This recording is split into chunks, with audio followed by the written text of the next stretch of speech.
ನಿಮಗೇನಾದ್ರು ದಮ್ಮಿದ್ರೆ ಈ ಕಾಗದವನ್ನ ಇಟ್ಕೊಂಡು ನಾವು ಕೂಡ ಮೆಜೆಸ್ಟಿಕ್ ಬರ್ತೀವಿ. ಯಾವ ಕಾಗದ ಇಟ್ಕೊಂಡು?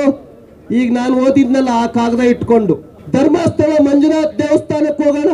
ಆ ಒಂದು ವೈಟ್ನರ್ ಹಚ್ಚಿದಾರಲ್ಲ, ವೈಟ್ನರ್ ಹಚ್ಚಿರ್ತಕ್ಕಂಥದ್ದು ನಮ್ಮ ಸರ್ಕಾರದಲ್ಲಿ ಅಲ್ಲ ಅನ್ನುವಂಥದ್ದನ್ನು ಬಂದು ಧರ್ಮಸ್ಥಳದಲ್ಲಿ ಮಂಜುನಾಥನ ದೇವಸ್ಥಾನದಲ್ಲಿ ಹೇಳ್ತಾರ. ಅವರು ಹೇಳ್ತಾರ, ಪ್ರಮಾಣ ಮಾಡ್ತಾರ?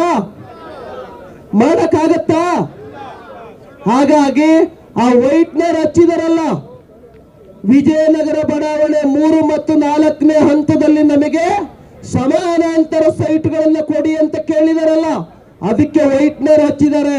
ಈ ಸರ್ಕಾರ ಬಂದ ಮೇಲೆ ಇವತ್ತು ನೀರಿನ ದರ, ನೀವು ಮನೆಗೆ ಹೋಗಿ ಟಿವಿ ನೋಡುವಷ್ಟೊತ್ತಿಗೆ ನೀರಿನ ದರ ಹೆಚ್ಚಾಗಿರುತ್ತೆ. ಹೋಗಿ ಮನೆಗೆ ಹೋಗಿ ನೋಡಿ, ಟಿವಿ ನೋಡಿ, ಏನ್ ಹೆಚ್ಚಿಗೆ ಮಾಡ್ತೀನಿ ಅಂತ ಹೇಳಿದಾರೆ. ಈಗ ಆಲ್ರೆಡಿ ನೀರಿನ ದರ ಹೆಚ್ಚಿಗೆ ಮಾಡ್ತೀನಿ ಅಂತ ಹೇಳಿದ್ದಾರೆ ಡಿ ಕೆ ಶಿವಕುಮಾರ್. ಈ ಸರ್ಕಾರ ಬೆಲೆ ಏರಿಕೆ ಮಾಡೋದಕ್ಕೋಸ್ಕರ, ಭ್ರಷ್ಟಾಚಾರ ಮಾಡೋದಕ್ಕೋಸ್ಕರ, ಸೈಟ್ಗಳನ್ನ ಲೂಟಿ ಮಾಡೋದಕ್ಕೋಸ್ಕರನೇ ಬಂದಿರೋದು.